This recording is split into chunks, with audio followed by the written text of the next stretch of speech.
You've seen Egyptian mummies covered in gold charms and amulets in documentaries.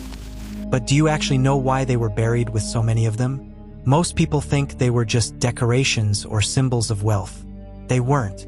Archaeologists have opened tombs along the Nile and found tiny gold pieces placed in specific spots on the body, like someone was following a manual for surviving the afterlife. Why did ordinary Egyptians need this secret protection system? And what were these amulets really designed to do once the person was dead? This is just one of several discoveries that completely flips what we thought we knew about the ancient world.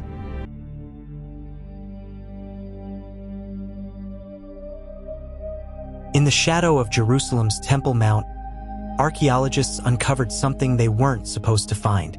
It was 2013. A team led by Dr. Eilat Mazar was excavating an ancient Byzantine structure at the foot of the Temple Mount, when a flash of gold caught their eye. Buried for over 1,400 years, they found a small bundle wrapped in fabric. Inside were 36 gold coins, a pair of large gold earrings, and a medallion unlike anything else discovered in Jerusalem. The medallion was engraved with 3 ancient Jewish symbols: a 7-branched menorah, a shofar, and a Torah scroll. Not Christian, not Roman, Jewish, and that single detail rewrote part of Jerusalem's history. You see, by the 6th century, the city was under Byzantine Christian rule.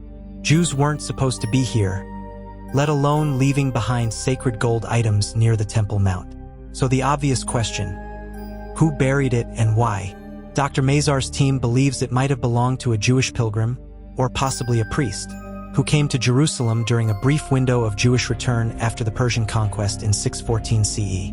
But others argue it was hidden in haste, maybe during the chaos of war, never reclaimed by its owner. What makes the discovery extraordinary isn't just the treasure's beauty, but what it represents.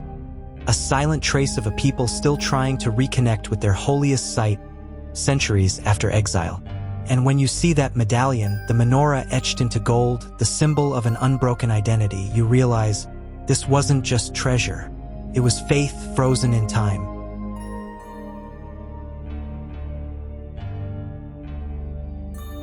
Beneath the sands of Egypt, where the Nile bends through desert and stone, lie tombs that have outlasted entire civilizations.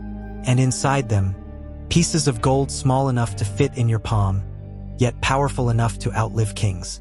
For centuries, archaeologists have unearthed amulets buried with the dead, tiny carvings of scarabs, eyes, serpents, and sacred symbols, each one crafted not for decoration, but protection. These weren't ornaments. They were insurance for the soul's journey beyond death. The ancient Egyptians believed every amulet had a function: to guard the heart, to restore the breath, to light the way through the darkness of the underworld. And the gold, that wasn't for wealth. Gold, to them, was eternal, the flesh of the gods. It never tarnished, never aged, just like they hoped their spirits wouldn't. Some of the most stunning finds come from the Bronze Age tombs along the Nile Delta. Hundreds of small gold amulets found placed carefully across the chest, around the neck, or inside the wrappings of mummies. Eyes of Horus, scarabs of rebirth, ankhs for eternal life. Each one tells a story, not of kings or battles, but of ordinary people preparing for eternity with the same precision as their pharaohs. And when archaeologists uncover these pieces, 3,000 years old yet still gleaming, it's like time folds in on itself. Because those who made them weren't trying to be remembered. They were trying to survive death. And somehow, through these golden fragments, they did.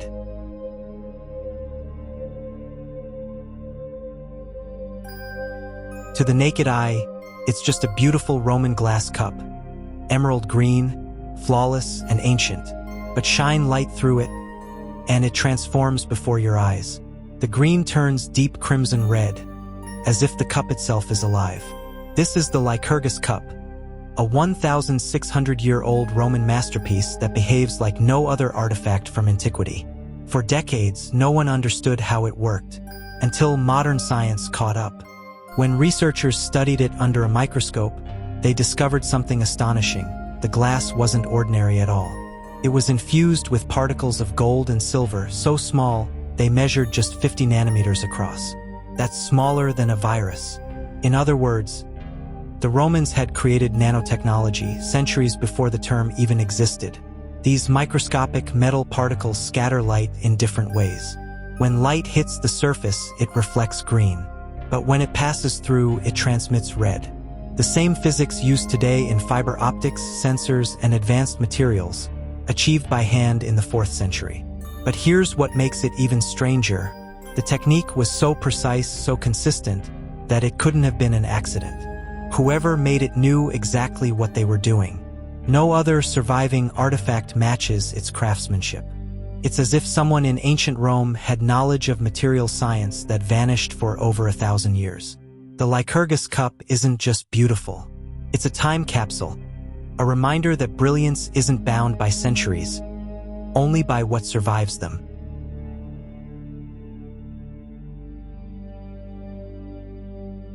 Buried beneath the dust of what is now Pakistan and northwest India lies one of the world's earliest urban civilizations, the Indus Valley, a society that built cities before Rome, with plumbing, trade routes, and standardized weights all thousands of years ago.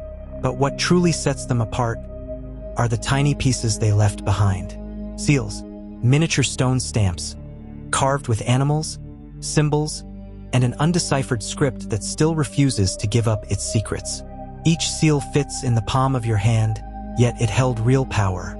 Traders used them to mark goods, sacks of grain, pottery, textiles, proof of ownership and authenticity in a vast network of commerce that stretched from Mesopotamia to the Arabian coast. In other words, these weren't just decorative trinkets. They were the ancient world's version of business cards and barcodes. Some show bulls, elephants, or mythical creatures, symbols that might have represented families, guilds, or regions. Others bear lines of script, not long texts but short, coded marks, the earliest form of accounting or administration. Every sign, carefully engraved into steatite stone, then fired for durability.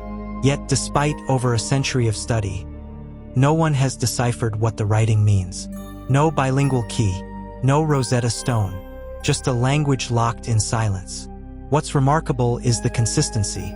The same symbols appear across thousands of miles, from Harappa to Mohenjo-Daro to Lathel. That kind of standardization doesn't happen by chance. It points to a complex, organized economy, one managed through shared systems, trade protocols, and administrative control. The Indus Seals tell us this. Long before coins, kings, or written ledgers, there was already order, already commerce, already civilization, and somewhere in those tiny marks, carved 4,000 years ago, lies the blueprint of how humans first learned to organize a world built on trade.